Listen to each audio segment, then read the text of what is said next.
Gente, boa noite. Obrigada pelo convite, Sandra. Obrigada pelo convite, pessoal. É muito bom estar aqui mostrando um pouco da Biosense para vocês. Eu vou falar mais de mim quando chegar na minha parte. Então, vamos falar da Biosense. Nós somos uma Deep Tech, Health Tech, made in Brasil. Vamos lá? Para onde? Aí. Então, a gente trabalha com essas três grandes áreas do conhecimento para desenvolver biosensores, que tem vários subnomes. Biosensores, testes rápidos, esse teste de glicose que vocês fazem quando vocês vão na farmácia. A gente trabalha com materiais avançados e, nesse contexto, a gente envolve grafeno, nanopartículas de ouro. A gente trabalha com biotecnologia, isso envolvendo ferramentas como CRISPR e Single Domain Antibodies, que são antibodies bem pequenininhos. CRISPR é uma ferramenta biotecnológica que ganhou um prêmio Nobel faz poucos anos, não sei se alguém já ouviu falar aqui. Se não ouviu falar, quando chegar em casa, põe no Google, que é bem interessante. E a gente quer também envolver a saúde digital, fazendo com que o nosso dado saia do equipamento e possa se conectar com qualquer sistema hospitalar ou qualquer sistema de prontuário digital. Vamos lá? Queria convidar vocês para desenhar comigo essa jornada de exame laboratorial que certamente todo mundo aqui já viveu. Como é que esse cenário funciona? Vocês vão até um consultório, vocês fazem uma consulta, vocês recebem uma requisição de exame laboratorial, vocês pegam essa requisição, se dirigem até o laboratório central, vocês têm uma coleta de sangue de braço, a gente chama isso de venopunção. Esse sangue, isso é um material biológico contaminante, que tem todo um cuidado no transporte, vai até uma grande central, onde tem grandes equipamentos, pessoas super especializadas. Lá é feito o exame de vocês, esse resultado ou vai para um sistema ou vocês voltam lá para pegar, volta para o consultório onde vocês fazem uma reconsulta para saber o que vocês tinham e ter uma tomada de decisão. O que a gente faz dentro da Biosense é transformar esse cenário. A gente quer que vocês possam, lá no atendimento, na beira do cuidado, seja isso no hospital, numa ambulância, no atendimento que vocês tiverem, poder com uma gota de sangue da ponta do dedo, ao invés desse sangue do braço, ter o resultado dos exames de vocês e não precisar mais fazer todo aquele ciclo que é o comum que a gente faz. Nós temos 4 produtos no nosso roadmap, sendo que esse produto que chama Biosense NR é o de maior maturidade tecnológica. Deixa eu falar um pouco deles para vocês. O Biosense NR foca em determinar o tempo de coagulação sanguínea. Volta. Então, a gente está falando de pacientes anticoagulados, a gente está falando de pacientes pré-cirúrgicos, a gente está falando de AVC, a gente está falando de trauma. É um público muito grande e esse produto, como eu falei, tem a maior maturidade tecnológica e a gente pretende concluir o desenvolvimento dele até esse ano, com a prospecção de chegar no mercado até o ano que vem. Seguindo no nosso roadmap, a gente tem um segundo produto que também já está em desenvolvimento dentro da empresa, que foca em identificar a resistência a antimicrobianos. Então, não sei se vocês sabem, mas a resistência antimicrobiana é um índice muito alto hoje dentro dos hospitais. Então, muitas vezes as pessoas entram por uma queda e saem com uma infecção hospitalar. E isso só aumentou com o Covid, porque nós tivemos indiscriminadamente prescrição de antimicrobianos. A gente está falando nesse produto de um diferencial onde hoje o diagnóstico dessa resistência antimicrobiana leva em torno de 72 horas, é avaliador dependente, o que acarreta um tanto de custo, seja em maior tempo de internação, em maior visitas de profissionais, ou seja lá o que for que vocês possam imaginar, maior toxicidade ao paciente, para uma substituição de aproximadamente 2 horas, com um produto portátil que pode ser usado nos primeiros momentos de atendimento do paciente. Um terceiro produto que está no nosso roadmap é o Biosense Sífilis. Esse produto foca em acompanhar a sífilis, não só diagnosticar. A maioria dos testes rápidos hoje que a gente tem para essa doença dizem sim ou não, mas não servem para acompanhar o tratamento. E quando a gente fala de sífilis, a gente fala de uma pandemia, não sei se todo mundo aqui sabe, mas sífilis hoje é uma pandemia, e isso é extremamente grave, principalmente entre gestantes, e a gente precisa saber se a gestante está curada. Para a gente saber se a gestante está curada, a gente está falando de um exame microscópico que é avaliador dependente também. Não existe nenhum teste rápido que a gente possa usar na ponta do cuidado que diga se a pessoa está curada ou não. Esse é o primeiro.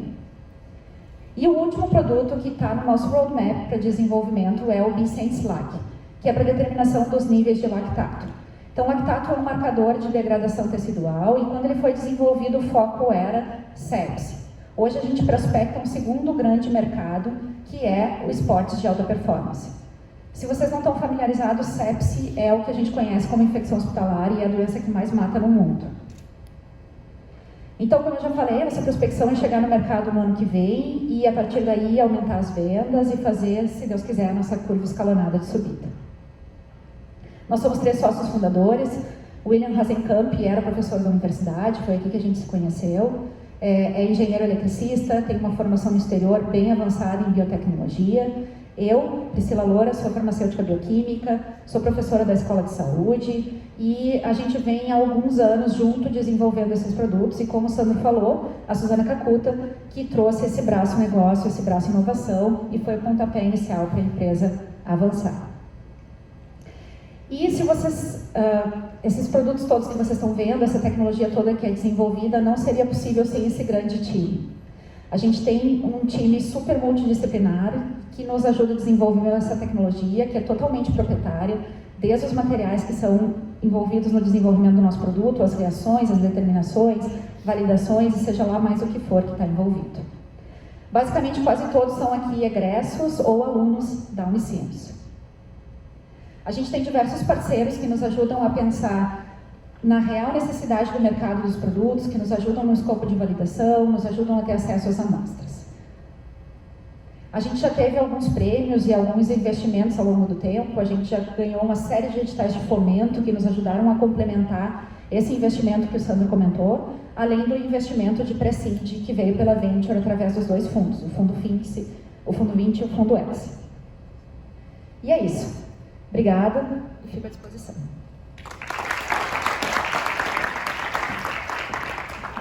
Que ótimo, Priscila. Vitor, vamos lá então? Vamos. Bem, pessoal, obrigado pela atenção e o tempo de vocês. Vou contar um pouco da Deskify, brevemente. A Deskify ela é uma solução de software e a gente ajuda times de marketing de médias e grandes empresas a trabalhar de forma mais eficiente. Então, similar do que minha colega apresentou, o time de marketing tem um processo tanto quanto caótico. E as empresas que utilizam a Deskify conseguem reduzir etapas do processo e ter mais escala no resultado. Então, eu vou te contar uma história para ilustrar o que a gente faz na prática. Aqui em Campo Bom, a gente tem um time de marketing da marca Arezzo, que a gente deve todos conhecer. E a Arezzo tem mais de 700 lojas em mais de 5 diferentes marcas espalhadas não só pelo Brasil, mas também pelo exterior.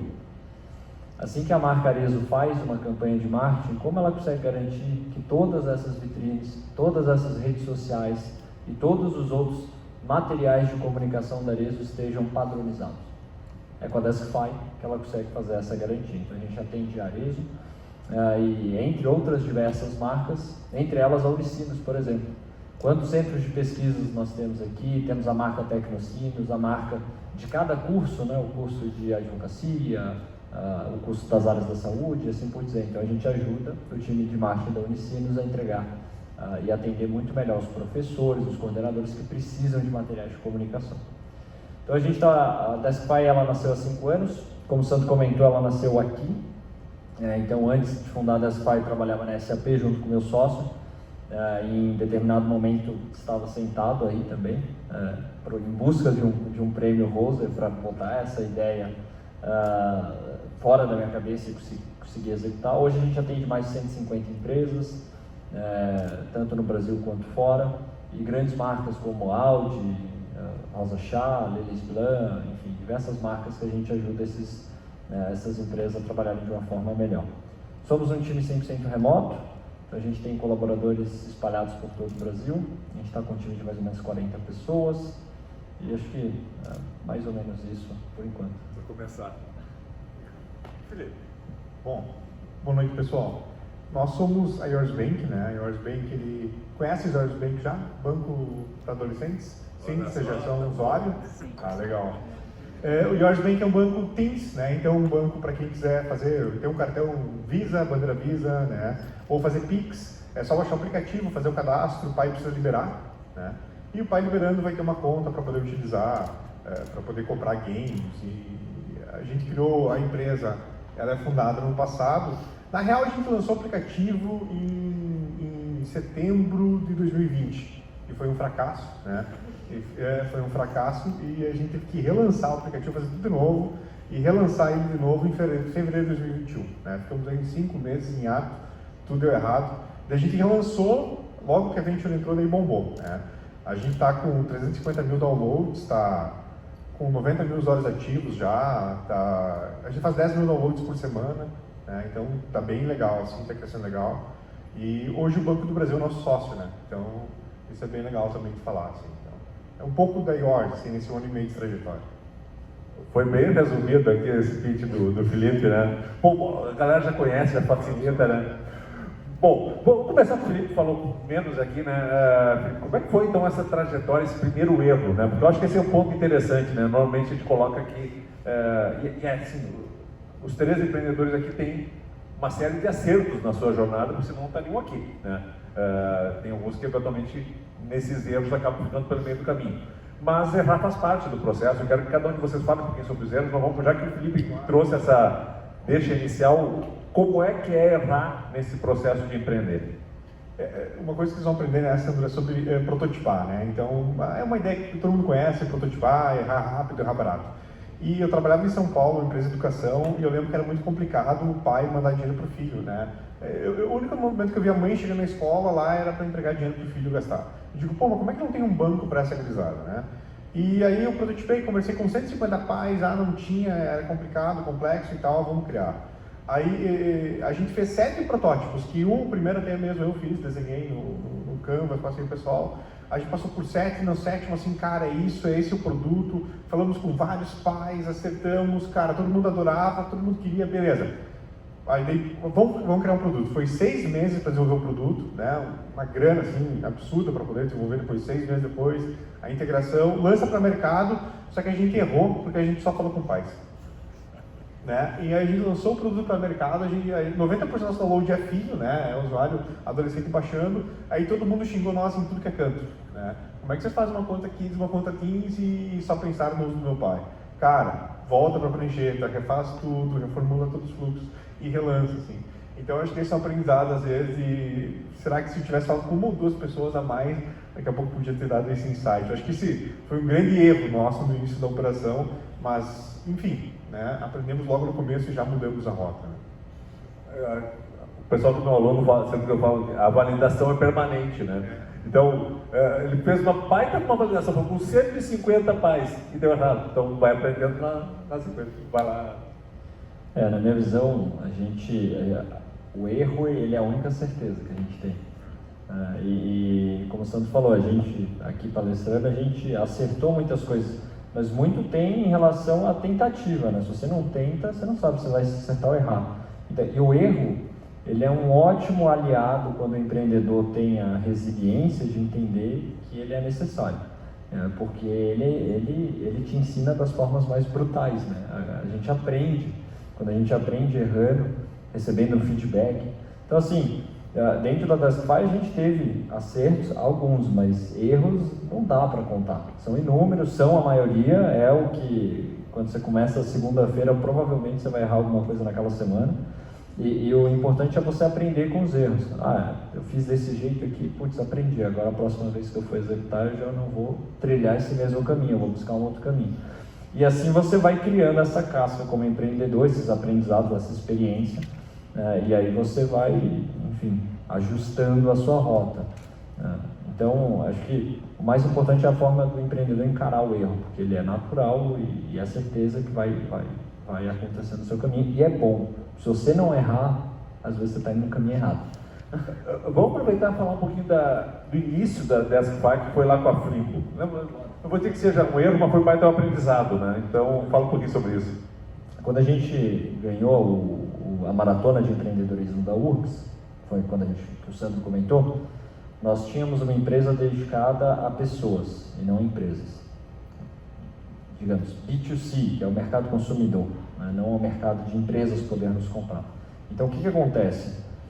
Naquele momento, a gente imaginou algo que era, você entrava no site, escolhia um modelo de cartão de visita, editava, colocando o seu nome, o seu telefone, e já mandava fazer a impressão direto, tendo uma única experiência. Colocava o seu CEP, cartão de crédito, e chegava na sua casa.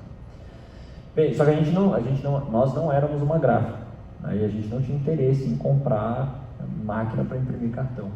Então, acho que um erro muito grande que a gente teve em relação à experiência foi, a gente fez uma parceria com a maior gráfica do Brasil, só que essa gráfica não fez a parte dela, mas a experiência do cliente ficava toda com nós. Então, o que aconteceu? O cliente me ligava em São Paulo, né? Era 6 horas da tarde, ele ia para um evento às 8 horas da noite, e aí ele me ligava e falava, Vitor, meu cartão não chegou.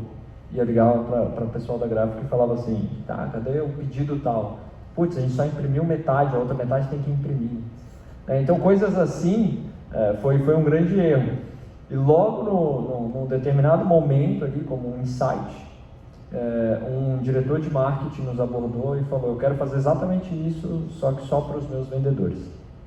E aí foi um momento de inovação onde a gente entendeu que grandes empresas tinham esse mesmo problema, e aí a gente passou para vender para diretores de marketing, e quem usava não era mais qualquer pessoa, mas sim os funcionários daquela empresa.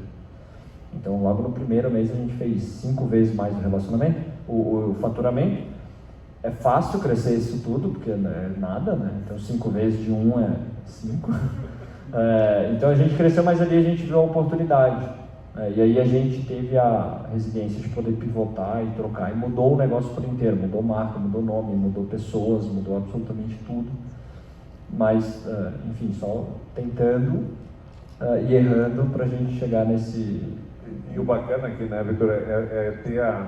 Porque a gente sempre fala, resiliência, persistência e qual o momento de mudar. E a Flimbo mudou totalmente, né? Porque a Flimbo era B2C, eu lembro que a cor era vermelha, a identidade visual era para o público que era o consumidor final, e vocês foram para uma visão bem mais... Mas eu quero dizer, vocês aprenderam, tiveram a percepção de entender que vocês estavam indo para um caminho que não era o mais adequado, que talvez não fosse dar certo. Imagina cartão de visita físico hoje, né? Será que você está aqui? Que bom, né? Que bom que a gente mudou, né? Mas exato. Por isso que eu digo, é você aprender a errar. E estar disposto a errar. Legal. Priscila, vamos contar um pouquinho da trajetória aí inicial da Biosense. Ainda tem muita coisa sendo construída, né? Eu acho que é interessante que vocês viram aqui, né? Nós temos 13 startups com perfis bastante distintos, né? E a Biosense é a mais hard science, digamos assim, né? Foco muito aprofundado em ciência, uma tecnologia de ponta para o mundo e todos os desafios que envolvem isso. Fala um pouquinho mais, como é que tem sido essa experiência. Eu acho que foi revigorante escutar que vocês também erram bastante. Isso foi muito bom, porque, eu acho que eu posso falar muito mais de erro do que de acerto, assim, nessa trajetória. Enfim, acho que são tantos erros, parar para pensar qual seria o principal. A gente teve uma caminhada, né, o Sandro e todo mundo da Venture acompanhou isso de perto. O nosso time basicamente são pesquisadores, né? A gente tem uma pessoa hoje administrativo, porque a gente ainda não está no mercado, então não faz sentido ter uma equipe muito grande de marketing, enfim. E veio muito essa questão de que a gente teve que transformar o mindset de pesquisa acadêmica para desenvolvimento de produto. Isso foi um desafio enorme, eu acho que a gente errou um monte nesse caminho aí. A gente teve que transformar o jeito de fazer registro, de experimento, registros dentro da empresa, tudo numa transparência monstruosa e absoluta para que qualquer pessoa pudesse vir e enfim, ter acesso a tudo que a gente está desenvolvendo, né? Antes a gente estava brincando, eu não sei se vocês conhecem, tem uma história da Terranos, que é uma startup da Califórnia, que ia na mesma linha do que a gente está propondo, mas chegaram num nível de financiamento muito maior e acho que houve um erro de transparência, um erro de dizer, olha, não estamos prontos ainda, não está pronto para ir validado, e acho que esse erro a gente não comete, né? Porque até o Sandro às vezes está sempre puxando, diz, não ainda, não é o momento, não vamos, mas eu acho que assim, organização da equipe, direcionamento, gestão de projeto, como a gente está desenvolvendo um projeto que é desenvolvimento de produto, é muito difícil, a gente não encontra modelo para gestão desse desenvolvimento, né? A gente vê lá metodologias ágeis, enfim, e nada combina 100%. Hoje, 99% dos nossos insumos são importados, para vocês terem uma ideia, assim. Os plásticos que a gente usa, as pastas que a gente usa, E, por exemplo, um material, e tem um monte de coisa que a gente foi aprendendo ao longo do tempo. Por exemplo, de uma coisa que eu nunca tinha ouvido falar, MOQ, a mínima quantidade que uma empresa vende de produto. A mínima quantidade que uma empresa vende da base que eu uso no meu produto era o suficiente se eu tivesse numa alta produção por 5 anos, assim. Como é que eu vou usar um dinheiro curto que eu tenho de início de empresa para comprar um insumo? Não tem como. Aí fica, chora, sou pobre, sou do Brasil, por favor, me vende menos, por favor. Tá, aí vendem. E aí o troço tá lá, sou bem lá da Itália, aí vende navio, aí vende avião, e como é que é o transporte, como é que é imposto, e assim vai. Então é só um exemplo, assim, e acho que é bom trocar e saber que todo mundo erra, mas eu acho que principalmente assim, essa mudança de conceito, de fazer um desenvolvimento de produto, como o Sandro falou, hard, que envolve biotecnologia. A gente erra acho que todo dia dentro da empresa, assim, mas acho que num contexto assim de agora a gente já erra e tá, erramos e aí, o que vai? Como é que vai? Com mais foco, assim, com mais direcionamento. Silvio, quer fazer uma pergunta agora? O pessoal também quiser, já vamos passar para o microfone aí para vocês fazerem perguntas também, por favor. Talvez a pergunta seja mais um indicativo, porque muitos que estão nas fases mais tenras ou pela primeira vez estão experimentando este momento de empreendedorismo, devem estar se perguntando, mas esse negócio não é para mim. Parece ser um pouco difícil, ou você não consegue visualizar a trajetória, né? O primeiro passo é difícil? Primeiríssimo passo. O primeiro passo me deu bruxismo, tá o suficiente. Eu acho que o primeiro passo é muito difícil. E esse primeiro passo, eu acho que ele é longo.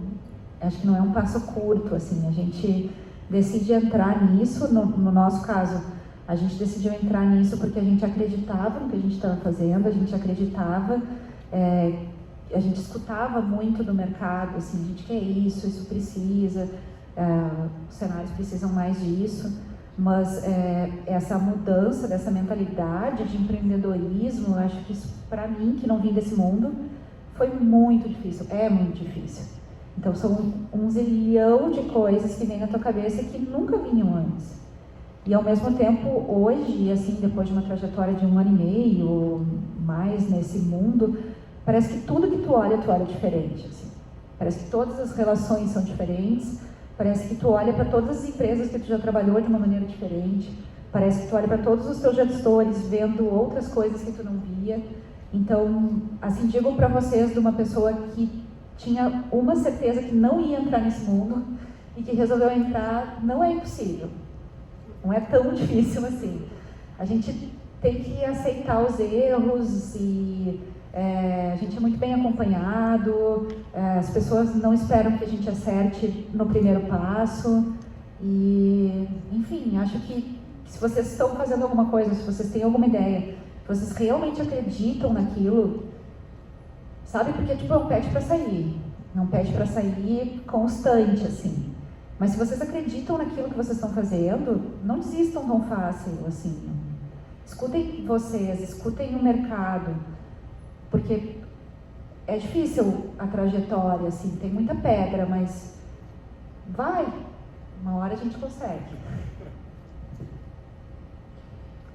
A entonação de esperança dela é muito boa, né? Assim, a realidade é essa, é difícil, mas no final vale a pena e é super recompensador. Não financeiramente, tá? Não financeiramente. Claro, a gente faz dinheiro, melhora as nossas vidas, mas se for por dinheiro, e quando a gente quer empreender, nessa fase que talvez vocês estejam, pelo menos falando pela minha experiência, muito tinha a ver com dinheiro, né? De conquistar a liberdade financeira, ser meu próprio chefe, meus próprios horários. Você conquista isso, mas não é por isso, porque isso é um motivo muito fraco, dados os percalços que a gente passa no meio do caminho. O primeiro passo, Silvio, ele precisa ser dado a partir do momento que você acredita que a sua forma de ver o mundo pode ser benéfica para outras pessoas, pode gerar valor para as outras pessoas. Então, eu acredito muito que os times de marketing de médias e grandes empresas trabalham de forma ineficiente. E isso me indigna, porque quando eu converso com esses times, ontem eu estava conversando com um time de marketing de uma das maiores empresas do Brasil, da Petrobras, é cliente nosso, e ele me contou um processo que ele faz lá dentro. Eu falei, como é que você faz isso? Eu faço assim, assim, assim. Eu falei, sério? Vamos fazer um negócio diferente? Putz, seria incrível se eu tivesse isso. Aquele brilho no olhar do cliente, isso é o que me contagia. Eu saí daquela reunião, liguei com o time e falei, gente, tem uma oportunidade gigante para a gente resolver. Então, assim, e tudo isso na minha situação está sobre esse guarda-chuva do que é o que eu acredito, que é fazer esses times trabalhar melhor. Então não é pela grana, não é pela liberdade, não vai fazer diferença você começar a trabalhar às 6, às 7, às 8, às 9. Hoje para mim não faz diferença, mas eu acordo às 5:30 da manhã para trabalhar. Mas não é fazer dinheiro, é para tornar a minha realidade, a minha forma de ver o mundo uma realidade. Então o meu primeiro passo é acreditar nisso, você precisa acreditar nisso, vocês precisam ter uma ideia. Aqui a gente tem exemplos bem diversos, né? Eu acreditava nessa questão do marketing. Aqui já acreditava, meu colega já acreditava numa visão de que poderia ser diferente essa relação. E a minha colega, então todos aqui acreditam em algo, e vocês também devem acreditar em algo, senão vocês não estariam aqui, né? Ou seja, acredite em algo e aí comece conversando. Conversa com o Sandro, conversa com o Silvio. A gente tem um ambiente na Unicinos muito, muito propício para o empreendedor começar. Isso não existe em todos os lugares. Então a gente precisa usufruir desse ecossistema, de conversar com a Tecnocinos, com a Venture, com a incubadora. O próprio Prêmio Rosa já é muito legal, ajuda muito. Então conversem com as pessoas sobre as suas ideias, aceitem feedbacks, aceitem estarem errados, isso é importante, mas não aceitem trocar sua visão de ver o mundo, porque é isso que te motiva. Eu acho que foi assim o meu primeiro passo. Eu acho que não faria muito diferente se eu fosse começar tudo de novo. Eu estava pensando aqui para falar sobre empreender, né? Essa é a minha 7ª empresa, né? O Yours Bank é a minha 7ª empresa. E da 7ª, eu estava fazendo uma conta, eu nunca parei de fazer essa conta, né? As 2 primeiras eu fali, né? A 3ª eu vendi sem ganhar nada, a 4ª eu vendi sem ganhar nada, da 5ª e 6ª eu vendi também ganhando algum capital, né? Agora, essa 7ª. Eu acho que é quase que um vício, sabe? Eu trabalhei um tempo como colaborador, assim, não deu muito certo. Porque o empreendedor, ele é rebelde. O empreendedor é um troublemaker, né? Ele cria problema, ele traz problema para a empresa. Porque é um cara que, se as regras são assim, eu não vou fazer de acordo com as regras. Né? Então eu vi que eu, como colaborador, não dava certo para ninguém. Né? Então acho que é por isso que eu empreendo, assim. Porque a única empresa que vai me aceitar é a empresa que eu criar, né?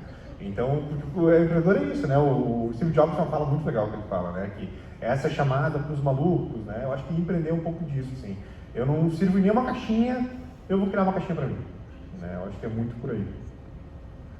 Felipe, conta um pouquinho. Esses dias eu vi tu fazendo uma apresentação e tu contou o que te motivou a fazer Yours Bank, um pouco dessa trajetória, assim, né, da educação financeira. Porque a gente conhece mais a Yours Bank como um banco, né, para o jovem, mas tem uma pegada forte de educação financeira. Fala um pouquinho sobre isso. A educação sempre teve na minha veia, assim, né? Começou lá atrás, essa história que eu sempre conto, assim. A minha mãe era merendeira de uma escola pública, né? Então a minha mãe, eu sou o 8º filho, né? Eu sou o filho mais novo. E quando eu nasci, meu pai saiu de casa e disse, Dona Nelson, que é a minha mãe, que se vire, né? E ela era merendeira de escola pública e ela começou, e a única maneira que ela tinha, por exemplo, de criar 8 filhos, né? Com o salário mínimo, era trabalhando e dando jeitinho nas contas, né? Para chegar no final do mês e não dar jeito. Eu acho que a educação financeira é algo que sempre levou a minha vida, assim, né? E eu noto que, para mim, algumas coisas são super simples. E já para os meus amigos, para outras pessoas, não são tão simples assim. Então, enquanto para a realidade brasileira, 7 em cada 10 brasileiros são endividados, esse número só cresce, né? Ele era 5, passou a 6, agora 7, provavelmente vai ser 8, vai ser 9, e tende a ser esse o caminho que vai seguir. Então, e por que essas pessoas se endividam tanto? Pela não conhecer um sistema financeiro, né? Então o foco foi, como que eu posso entregar valor, entregar um produto financeiro na mão de uma galera que precisa, que está transacionando, que está comprando seu jogo, que está precisando pagar por alguma coisa, como que eu entrego isso, beleza, facilita a vida dele, mas qual que é a proposta de valor que eu posso fazer essa mudança e mudar essa vida, né? Então foi muito por esse olhar, assim, como que eu posso entregar alguma coisa que é realmente uma proposta de valor e não só resolva um problema, né? A gente chama de propósito isso, né? É isso que nos move. Pessoal, Perguntas? A gente vai ficar, se a gente ficar aqui, a gente fica no bate-papo até meia-noite e não vamos dar espaço para vocês. Então, olha lá. Passar o microfone aqui, daí. Me ajuda ali, João.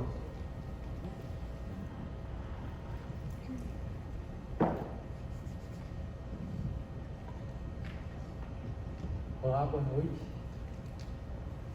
Tá funcionando. Minha pergunta é na questão da mudança de atitude no dia a dia. Quando vocês perceberam assim, que estavam cometendo um erro e precisavam mudar a rota para o negócio de vocês dar certo?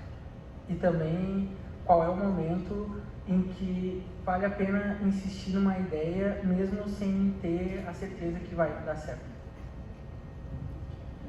Você nunca vai ter a certeza de que vai dar certo. A certeza, isso daí é uma utopia. E em relação à mudança de rota, eu gosto muito de, quando eu penso nisso, eu gosto muito de pensar como um piloto de avião. Um piloto de avião, quando ele vai mudar a rota, ele tem inúmeros botõezinhos que piscam, e aí ele fala, tá, agora eu tenho um problema, e aí eu tenho que mudar. Então, assim, no negócio não é diferente. Você vai ter diversos alarmezinhos. Às vezes vai ser seu faturamento, às vezes vai ser uma dificuldade, um custo, às vezes vai ser o número de clientes que está reduzindo. E nos primeiros dias, quando a gente não tem cliente, quando a gente está desenvolvendo o produto, vai ser muito mais sinais empíricos. Você não tem história. Você não vai falar, eu já tenho 10 clientes, agora eu perdi 2 clientes. Você não vai ter história. Então, nos primeiros dias, é acreditar naquilo que você sente. Eu não estou sentindo que esse é o caminho mais. Ou seja, quando a gente fala em intuição e a gente fala de sexto sentido, a gente está falando de subconsciente. A gente ainda não entendeu, quanto humano, que o nosso subconsciente processa muito mais coisa que o nosso consciente.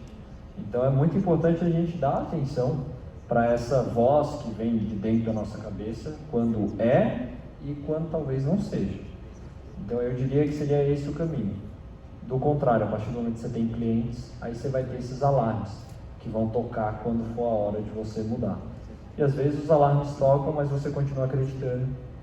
E aí você tem que dar voz ao que é o racional contra o emocional, aí eu fizer mais sentido para você. Mas eu imagino dessa forma.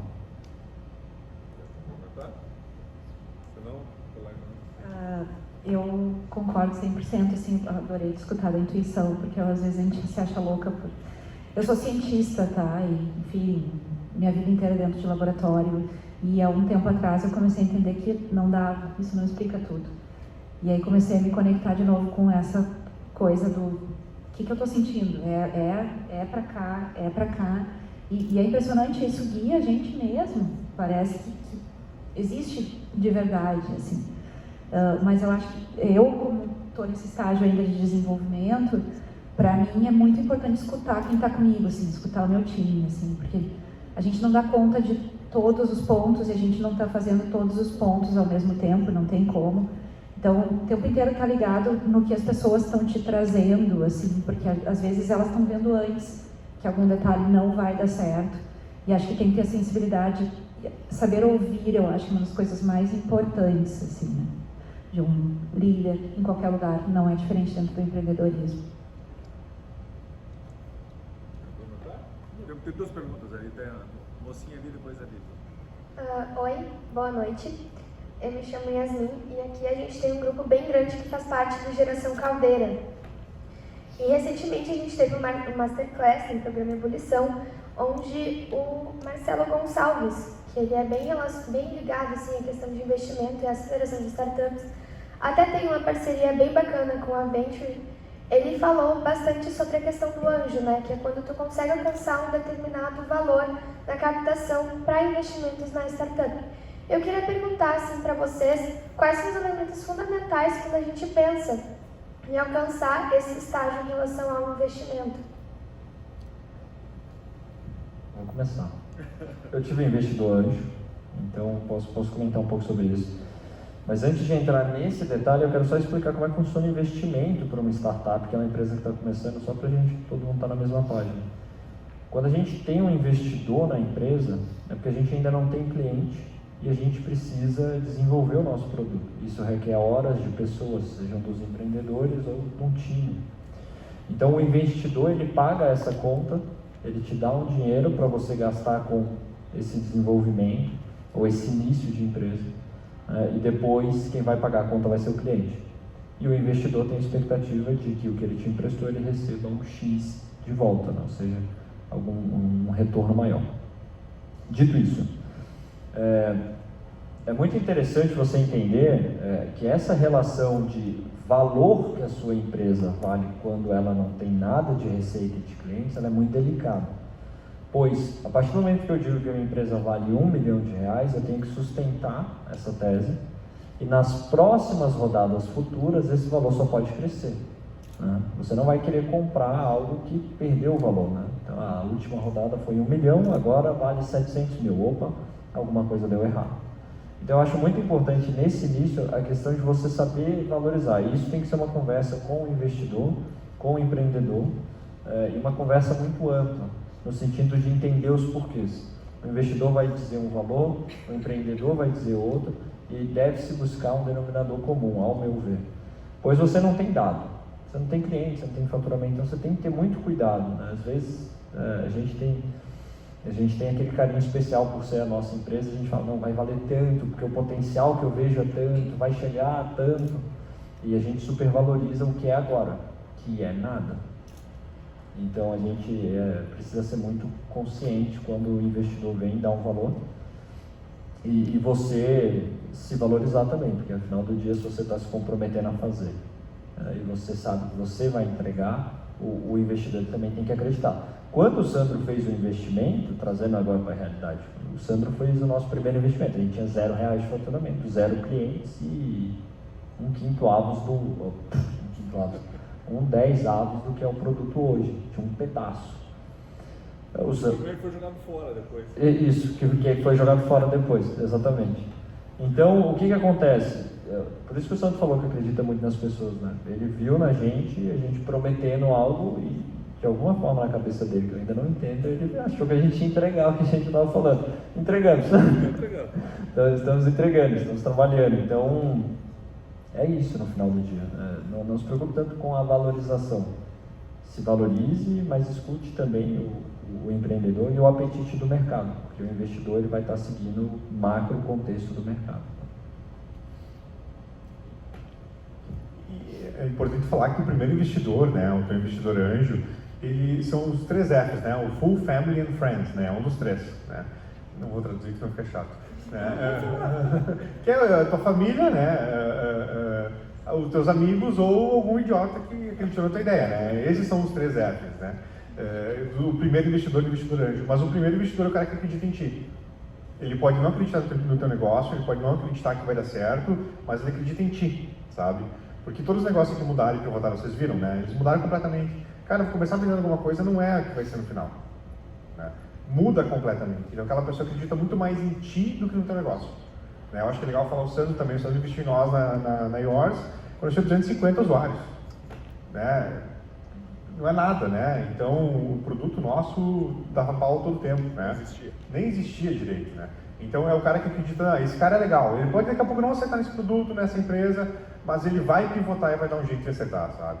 Então o primeiro, esquece, vou pegar um investidor X, o cara, não. O teu primeiro investidor é alguém que te conhece e acredita em ti, é esse cara. Mãe, geralmente.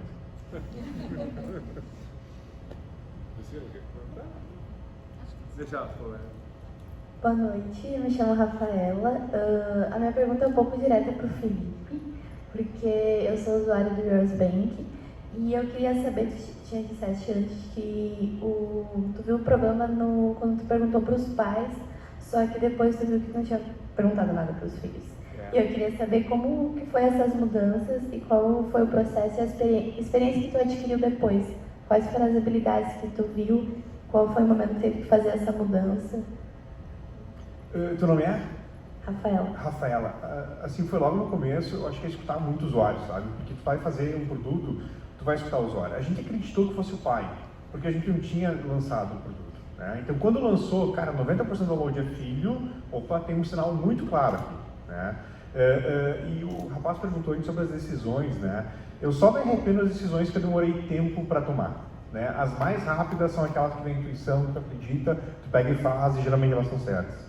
Então hoje a gente escuta muito o usuário, né? Vocês do Caldeira também, a gente vai lá na conversa, escuta vocês, o que é bom, pega muita ideia de usuário, né? Hoje eu estava conversando com o Lucas é o CMO agora, o cara é muito bom, começou marketing, agora está tocando tecnologia, produto também, e a gente tem lá um backlog gigante de coisa para fazer, né? Deve ter umas 200 features que a gente quer implementar. Não é o que eu acho, não é o que o Lucas acha, não é ninguém, é perguntar para o usuário. É o cara que está utilizando o teu produto, esse é o cara mais importante para ti. Né? Tu tem que resolver a vida desse cara. Então, se tu não está constantemente conversando com ele, falando com ele, pegando ideia, pegando feedback, botando o cara para testar produto, teu negócio não vai dar certo. Esse é o cara, tem que ser, eu acho que a palavra tem que ser, sei lá, aficionada assim, pelo teu usuário, porque é só esse cara que importa, sabe? Né? Bom, boa noite, eu me chamo Lucas. Eu queria fazer uma pergunta relacionada para os três. Como que vocês lidam com a evolução, tanto da tecnologia quanto da ciência, aí na Bioscience também, que para o mundo do mercado de trabalho, a evolução precisa estar sempre trabalhando na frente de tudo, né? Porque senão a empresa vai ficar para trás e os consumidores não vão ter a intenção de fazer parte daquela empresa ou startup. Então eu queria saber como vocês lidam com isso todos os dias. Bom, a gente está dentro da universidade, né? Enfim, como eu falei, a minha equipe veio 100% de pesquisadores da universidade e a gente está o tempo inteiro freneticamente conectado com todas as tecnologias.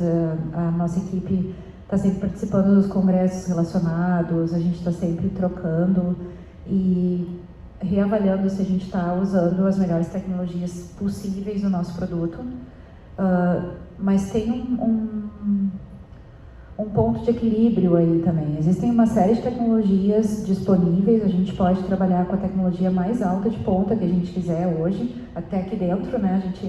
Nossos produtos são muito desenvolvidos em parceria com o ITT Chip, a gente tem um desenvolvimento ali, é o Instituto Tecnológico de Semicondutores, para quem não sabe, desculpa, fica aqui para cima.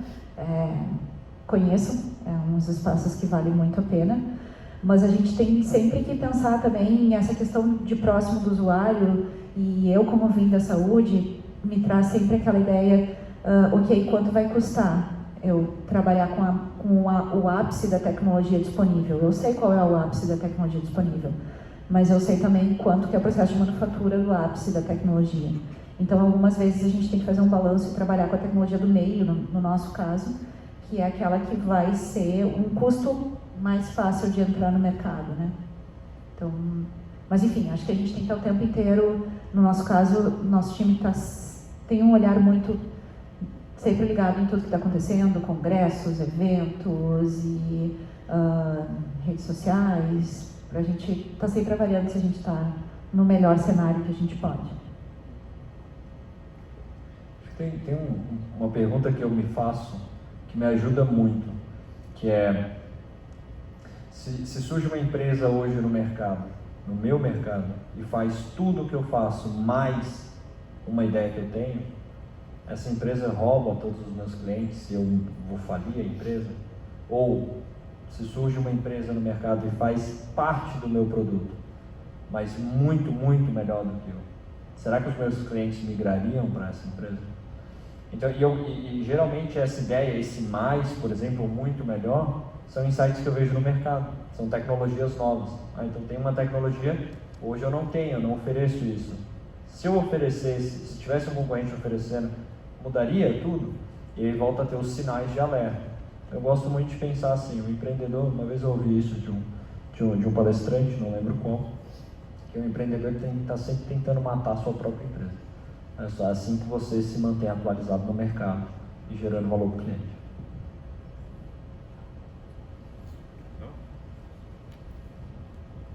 Tem lá, depois lá. Tem fila de gente que fala, que bom. Oi, boa noite a todos. Meu nome é Luísa, esse aqui é o Cauê. E a gente tem um projeto do TechX que ele é ligado diretamente à saúde e tecnologia. Então a gente queria fazer uma pergunta para ti, Priscila. Oi. A gente estava debatendo aqui, tipo, qual foi a faculdade que vocês fizeram e tal. Então, tipo, a gente chegou à conclusão, tipo, Como que foi o processo de crescimento de vocês desde ensino fundamental, ensino médio, faculdade também, não sei onde vocês fizeram também, porque a gente está no segundo ano do ensino médio, a gente está pensando muito nisso também, então como é que foi esse processo de evoluir, crescer e tal onde vocês estão agora? A gente pode tomar um café outra hora e a gente conversa com detalhe. Mas enfim, eu acho que minha formação era 100% de saúde acadêmica. Eu terminei a graduação, entrei no mestrado, depois entrei no doutorado e era professora de Unicinos e projeto de pesquisa, pós-graduação. E eu tenho em casa toda a família de administradores, meu esposo já era empresário e eu jurava todos os dias que esse não era o meu caminho e que eu não ia ir para isso. Essa foi parte da minha formação. E aí aqui dentro da universidade eu conheci o William, que é um sócio, e começou a falar em coisas loucas, assim, eu disse, nossa, mas isso é louco, mas se for possível é muito legal. E a gente começou a fazer e eu comecei a ver que isso era possível, e aí a gente começou a cair de paraquedas no TT Chip. Então começou a entrar eu e a Júlia, duas pesquisadoras da saúde. Primeiro a gente tinha uma meia mesa, depois a gente ganhou uma mesa e meia, agora a gente tinha uma sala dentro do TT Chip. E assim, desde YouTube estudando impedância até tudo mais que vocês possam imaginar, caindo total no mundo da física. E hoje a gente manda bem. Mas, enfim, eu acho que cada vez mais eu acho que a gente pode fazer uma formação que tenha uma base de seja lá qual for a área. E o nosso cérebro é muito mais que isso, assim, a gente pode complementar essa vivência de formação com trocas, com experiências, e depois ver a Suzana só dá o pontapé na gente. Vamos, porque de tal, e vamos acelerar. E a gente dizia, não é o momento, não vamos. E aí veio esse mundo de empreendedorismo, e aprender a falar com o cliente, e aprender a folha de pagamento, e enfim. Eu acho que a gente realmente pode fazer tudo aquilo que a gente quiser. E eu acho que a formação, ela deve ser complementada com outras coisas, não só com aquilo que é óbvio, que vem, que é dado para nós, assim, né? Então, eu acho que a gente tem que ser reativo no aprendizado, não passivo. Mas a gente toma um café outra hora, a gente fala mais. Muito obrigada. Olá, meu nome é Fernando, eu estou aqui juntamente com o Leonardo representando o Geológico Lisbonne, né? Nós somos um projeto voltado para o desenvolvimento de um dispositivo físico, né? Nós estamos atualmente na fase de prototipagem, mas eu queria perguntar para a dona Priscila, do Biosense, em relação a expandir a produção de protótipos, como é que é essa transição para uma produção em massa, vamos dizer assim. Vai me sentir bem velho. Desculpe. É para saúde o produto de vocês ou não? Não, ele é então vocês estão bem, tá tudo certo. Não, brincadeiras à parte, assim, junto nessa trajetória de avançar, né, com o desenvolvimento, a gente se aprimorou muito mais em entender tudo que vem por trás de colocar no mercado um produto para a saúde. Acho que quanto antes vocês tiverem ideia quem são os parceiros industriais de vocês, porque vocês não vão nascer tendo uma planta industrial, né? Vocês vão ter algum parceiro industrial que vai produzir o protótipo de vocês. Então, acho que quanto antes vocês mapearem quem são as possíveis indústrias que podem manufaturar o produto de vocês e começarem a prospectar quais são aquelas que vocês têm essa intuição, que vocês sentem que a relação pode ficar melhor, comecem a já prospectar, porque tem um custo muito grande de industrialização que a gente não consegue dimensionar no primeiro momento. E muitas vezes o processo de produzir um protótipo, ele não representa um processo industrial.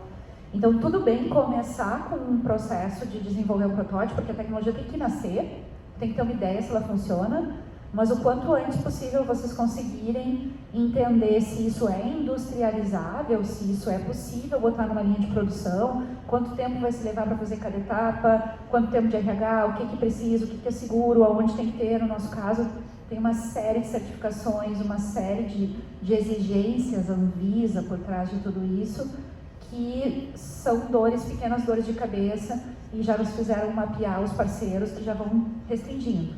Se vocês não estão falando de algo para a saúde ou algo que a Anvisa ou o MAPA regulamentem, vocês estão um pouco mais livres.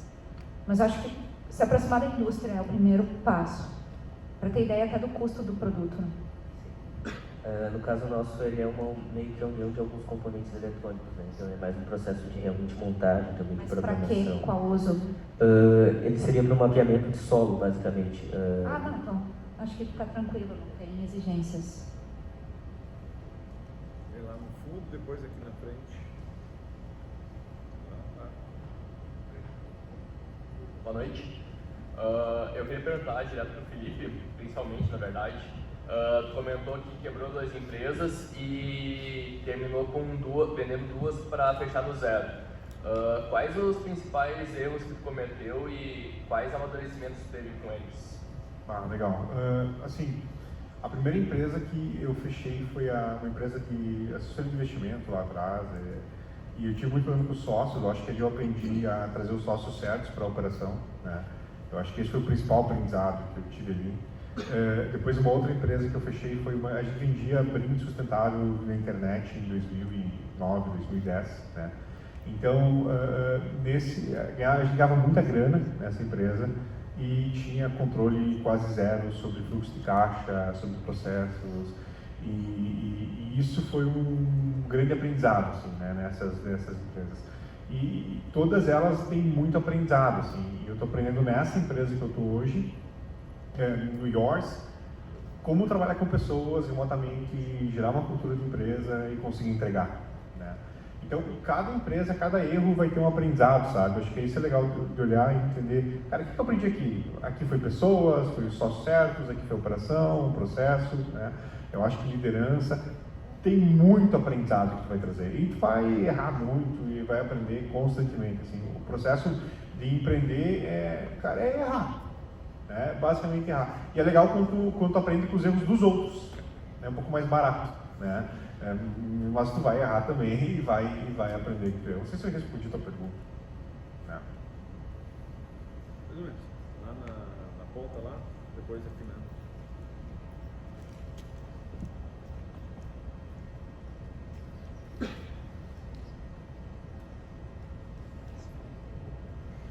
Uma boa noite. Meu nome é Wagner, eu sou da Escola de Arquitetura aqui da Unicinos e eu queria fazer uma pergunta, principalmente para a Priscila, que como a tua área é medicina ou biomedicina, né? Como é que tu faz essa ligação com as outras áreas de conhecimento, que imagino que a tecnologia no projeto de vocês é uma grande parte do desenvolvimento do produto, né? E como que, por exemplo, eu sendo de uma área de mais prática, arquitetura, mas eu tenho muitas ideias de aplicativos, por exemplo. Como é que se poderia juntar, onde é que tu poderia pesquisar e encontrar pessoas para te auxiliar numa área que tu não conhece assim tão bem? Isso é uma dor de cabeça. Encontrar as pessoas certas, eu acho que é uma das coisas mais difíceis, assim. A gente foi agregando lentamente ao longo do tempo algumas pessoas que foram surgindo, e acho que pelo fato de eu ser professora da Unicinos, isso ajuda a meio que fazer um screening assim em sala de aula de quais são os perfis que eu acredito que podia funcionar com o meu time, assim. Nós somos todos esquizofrênicos, assim, todos trabalham sem parar, às vezes é domingo de tarde, o povo está se trocando mensagem, e enfim, eu sei qual é o ritmo que a minha equipe tem que ter, né? E acho que isso aumenta a amostragem, assim, faz a gente ficar mais perto e faz a gente ter mais possibilidade de testar essas pessoas. Meu time é muito jovem, né? A maior parte deles, como eu falei, vem da universidade, já começou com a gente lá no escopo de universidade. Mas essa conversa com as diferentes áreas, eu acho que foi e é um dos maiores desafios para mim. Eu sou farmacêutica de formação, e hoje eu tenho que fazer a gestão de todas as áreas de formação, né? Desde engenheiros elétricos, engenheiros químicos, enfim, e os da minha área exatamente, que é a saúde. Eu não sei te dizer como, nem que caminho a gente encontrou para isso funcionar, assim. O que eu sei é que em algum momento eu aceitei que eu não ia nunca ter todo o conhecimento que eles têm, Assim como eu sei que eles não vão ter todo o conhecimento que eu tenho da minha área. E o que a gente sempre fala muito da biociência é que quando a gente senta para pensar no produto e para desenvolver o produto, a gente meio que senta e traz a ideia de tira o teu conhecimento e põe na mesa. Porque agora ele não é mais teu, agora ele é nosso. Então, acho que esse movimento, essa coisa de trabalhar desse jeito, tu pode saber muito e ser um cara muito bom no desenvolvimento de aplicativo, mas se a gente não estiver junto e eu não te trouxer o olhar do produto que eu quero para essa área de arquitetura onde eu tenho conhecimento, tu leva o teu conhecimento de aplicativo para outro lugar, porque com isso aqui tu não vai fazer. Então eu acho que é meio que uma ideia de altruísmo, assim, de compartilhar. O conhecimento lá dentro da biociência, ele não resolve nada, ele não adianta nada se tu achar que tu é o cara que mais importa na empresa, porque tu tem o conhecimento da área da eletrônica, porque tu tem o conhecimento da área de materiais. Porque nada é sozinho, é um equilíbrio. Então acho que essa ideia assim, de tirar e colocar para o grupo e trabalhar com essas ideias no grupo talvez seja o melhor caminho. Assim. Oi, boa noite. Meu nome é João, eu tenho um projeto com a Lívia e com o Lucas, que fez a pergunta antes. Nosso projeto é o Necropet, eu vou dar uma contextualizada nele rapidinho, só para vocês terem uma base para a pergunta depois, né? Mas ele é voltado para o estudo dos solos e ele tem o objetivo de a gente criar um protótipo para mitigar os impactos causados pelo necrochorume, que é um líquido cadavérico liberado pela decomposição de organismos vivos, né? Eu queria perguntar, porque é algo que tem batido bastante na nossa cabeça, a pergunta é direcionada para os três, eu acho, mas a gente não tem tanta acessibilidade para testes práticos, a gente tem muito mais acessibilidade para estudo teórico, né, devido à questão cultural e legislativa. Até mesmo pela nossa idade, né, de estar realizando esses testes com algo tão delicado. Se vocês têm alguma indicação de como seguir com esses estudos se a gente não é tão acessível aos testes práticos. Desafio Essa daí é uma pergunta. Eu acho que tem uma ferramenta em que o mundo do design usa para resolver problemas complexos, talvez te ajude. Acho que tem 2 pontos que eu quero falar. Primeiro, essa ferramenta é uma ferramenta dos 5 porquês. Então, você começar a entender o porquê que você não tem acesso à quantidade de estudo, você começa a entender o porquê que você precisa dessa quantidade, e a partir desse momento você vai sempre perguntando por quê 5 vezes. Talvez na 5ª ou na 6ª resposta você vai ter a resposta real. Então assim, e aí a partir do momento que você entende o que te impede, às vezes é a sua idade para ter acesso a esse tipo, bem, ótimo, terceiriza. Não, é porque eu não consigo, porque é um mercado que não é tão estruturado. Bem, ótimo, então vou procurar uma pessoa que me ajude a navegar no mercado.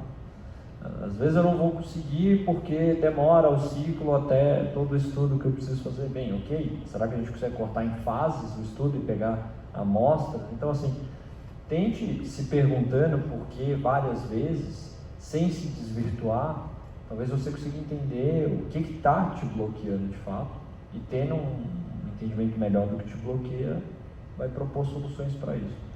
Eu acho que a segunda informação que eu queria te passar é, às vezes, quando você não consegue chegar em quantidade, foca na qualidade. Eu consigo fazer um estudo, ótimo, eu vou aprofundar o máximo. Se você tivesse 10 estudos, você não iria tão profundo. Mas se você só consegue fazer um, bem, então vai o mais profundo que você consiga, traga o máximo de insumo que você consegue.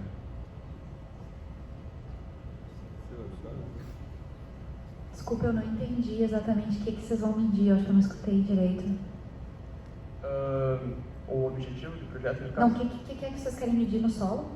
Não é bem uma medida, mas seria um protótipo, tipo uma urna funerária, um caixão, com o objetivo de filtrar o necrochorume, que é um líquido patogênico. Ah, tá, entendi.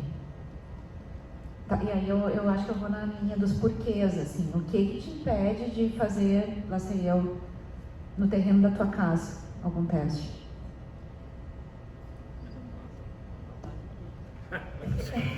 Ué, lá sei eu, um bicho que morreu, não é diferente, é um mamífero. O teste seria com um animal. Tá, e aí, qual é o problema? Morre bicho todo dia? É muito mais pela questão cultural, legislativa e... Cultural não tanto porque são animais, é muito mais fácil, né? Mas também ambiental, porque a gente tem o objetivo de não só... Não, mas pega uma bacia, põe terra dentro de uma bacia... Sim, mas o necrochurume não é algo tão acessível pra gente porque é algo patogênico. Vocês precisam dosar o necrochurume para saber se ele passou ou não. Isso. Quais são os lugares que dosam? Desculpa, não entendi. Quais são os laboratórios ao redor de vocês que dosam isso no solo? Que vocês precisam de alguma maneira essa validação? Sim. Bom, a gente não foi... Vocês precisam saber isso. Porque daqui a pouco não está tão longe do que vocês se imaginam, entende? Então, assim, tem muitas maneiras da gente criar cenários simulados de testes. Não vai botar um caixão de 2 metros, mas tu pode fazer um caixão de 20 centímetros dentro de uma bacia de terra, simula como é que é seu solo, aí pega a terra daquilo ali e manda para um laboratório. Então, eu acho que existem várias formas de fazer testes em ambientes controlados, que a gente chama, que vão dar resposta para vocês. Acho que vocês estão, assim, não enxergando o todo, mas segundo café, vocês me pagam um café e eu ajudo vocês a desenhar. Obrigado.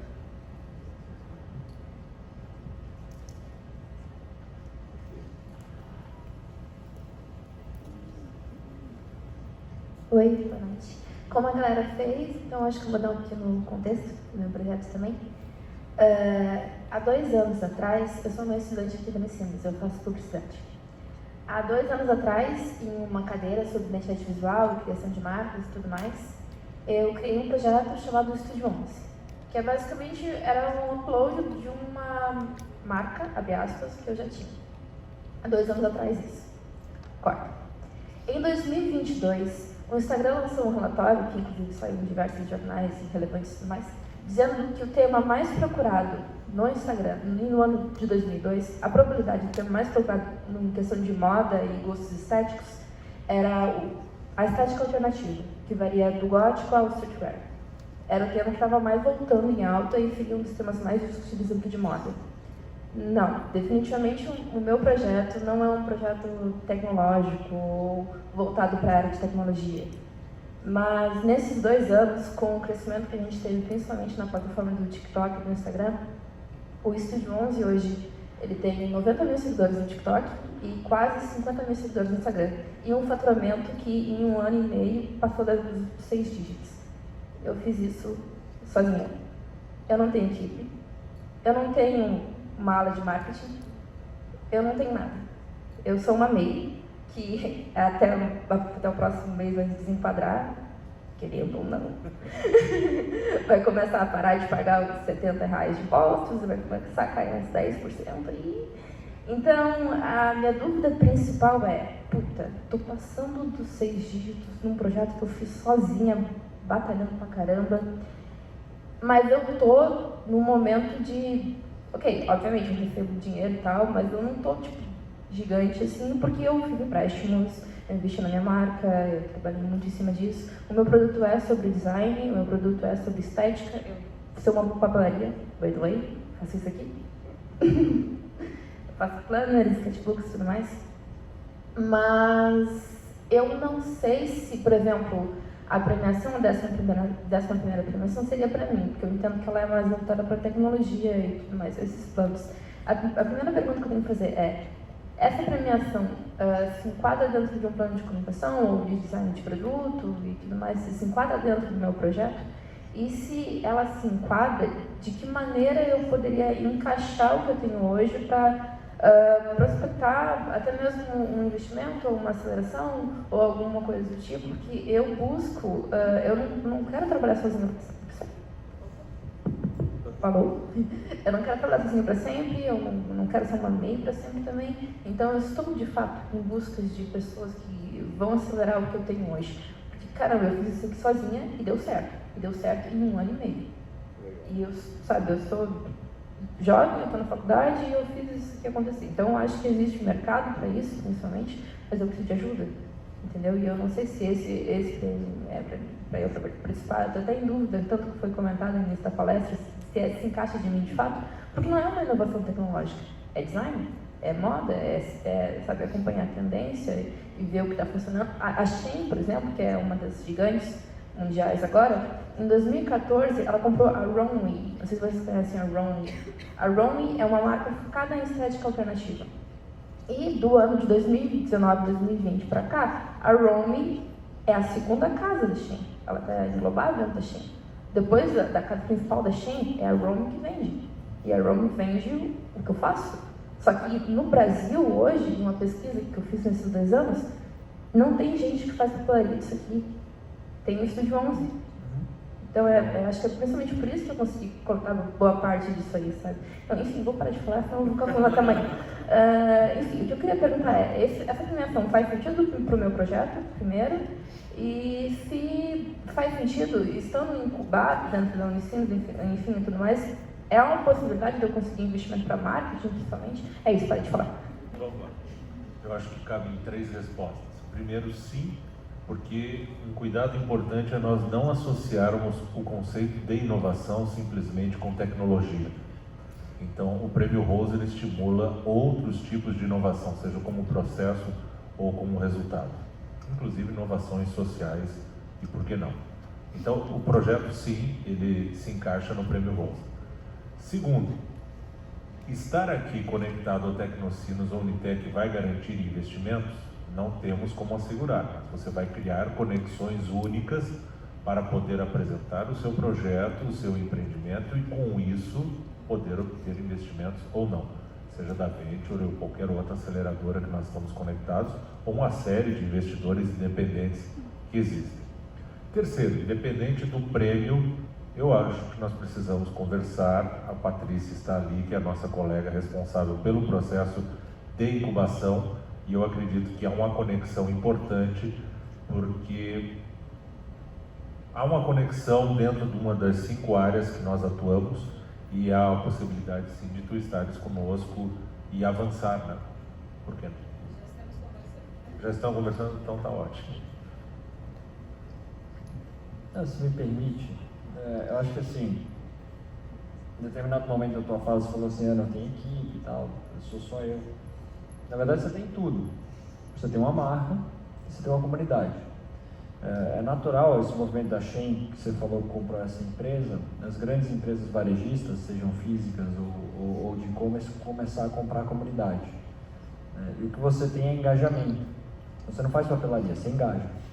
Não sei qual é o conteúdo, com certeza eu vou olhar quando sair daqui, mas eu acho que essa é a mensagem, né? Então assim, você tem um negócio. Gente, no final do dia, tecnologia, seja biotecnologia, seja tecnologia de software, de hardware, são ferramentas, assim como marketing, assim como design, assim como gestão e processos dentro de uma empresa. Então hoje, você está pautado em engajamento, e você tem pelos números que você mencionou. A tecnologia ela vai de alguma forma te ajudar. Não necessariamente vai ser lógico a conexão, mas ela vai entrar como um catalisador. Ou seja, como é que você aumenta a sua receita, você aumenta o seu custo. Olha, se você está indo para 6 dígitos, saindo do mês sozinha, isso é um bom sinal. E a tecnologia ela só vai entrar para distanciar a curva entre receita e custo, para cada vez você ganhar mais e gastar menos, e fazer uma empresa lucrativa.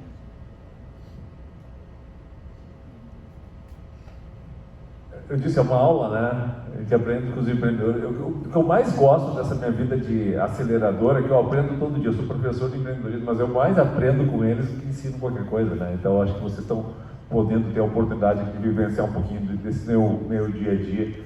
E é realmente gratificante poder ajudar, de alguma forma, os empreendedores a desenvolver. Muito bacana ter o case também. E sim, eu acho que tem espaço para o teu projeto e tantos outros que vocês comentaram. Parabéns, eu adorei essa galera que está aqui conosco hoje, vários projetos bacanas, gente super jovem, empreendendo, aprendendo.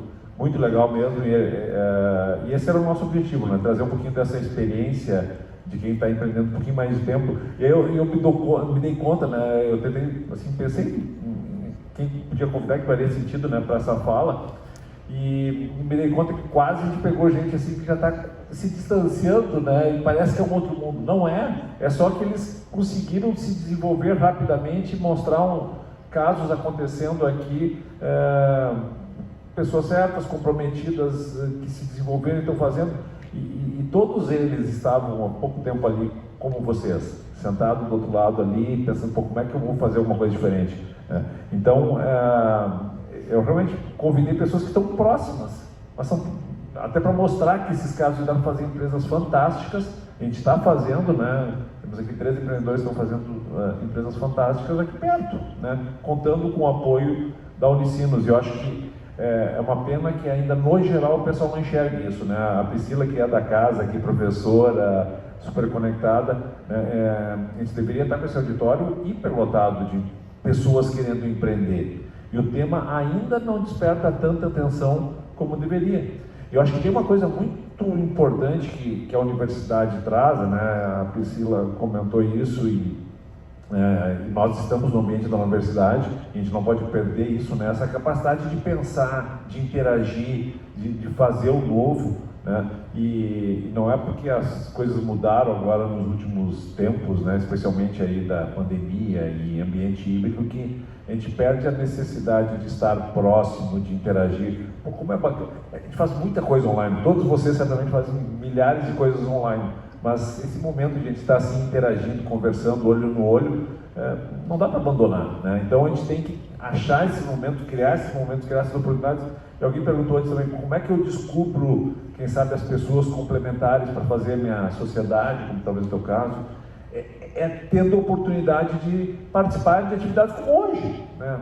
Certamente aqui vocês estão ouvindo outros que se apresentaram, para quem sabe aquela pessoa lá fala algo que faz sentido para mim, de repente eu vou sentar, tomar um café, como a Priscila disse, e complementar, e quem sabe a gente pode fazer uma sociedade junto ali na frente, enfim, ou uma parceria.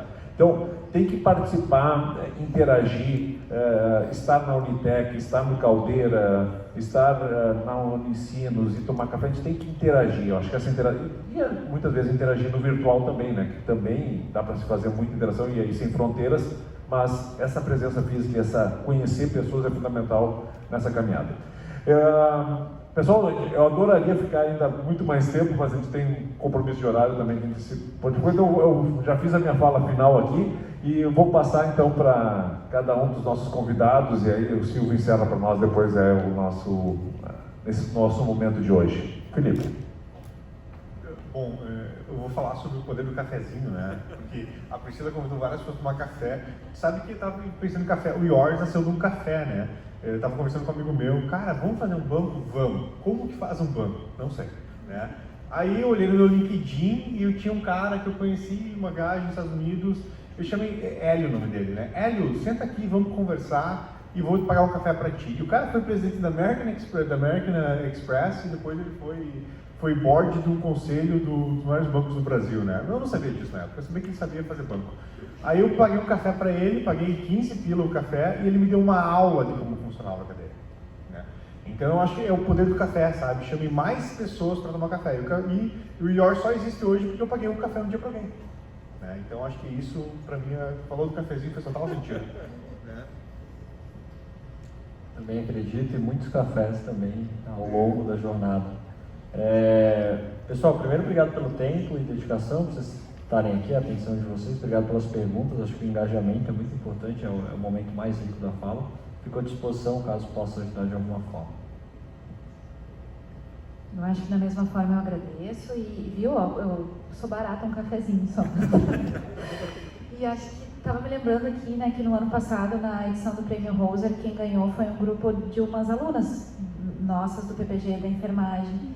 E estão aí, estão tocando, tentando tocar a empresa, estão tentando desenvolver o protótipo. E isso veio de uma ideia de uma disciplina, assim, acreditaram naquilo e estão indo atrás, estão tentando, né? E acho que fica esse recado aí. Se vocês acreditam nisso que vocês estão pensando, não desistam. Sigam. Tá? E o cafezinho está de pé. A gente fica ali no Unitec 3, segundo andar, 205.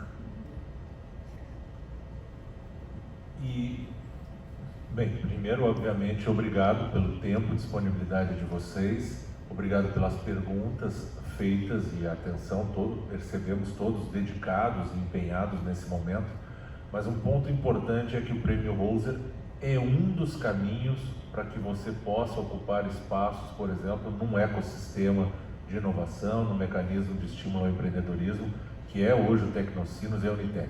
Existem tantos outros caminhos possíveis. Essa será uma primeira experiência de vocês. Se eventualmente não forem premiados, tenho certeza de que vocês terão muito aprendizado que vai permitir refinar o modelo de negócio de vocês, permitir eventualmente pivotar as ideias. Pivotar é quando nós usamos uma expressão de que do negócio inicial ele é adaptado ou transformado para outra ênfase. Porém, existem outros canais. Nós lançaremos logo no início do ano, em parceria com o Sebrae, uma chamada também para empreendimentos inovadores. Nós temos outros canais também de estímulos com projetos, outras fontes de fomento, e a qualquer momento nós estamos disponíveis para tomar um café. Inclusive pagamos o café para que vocês conversem com a gente, inclusive com algumas xicrinhas especiais, né, Patrícia? Nós temos umas xicrinhas legais.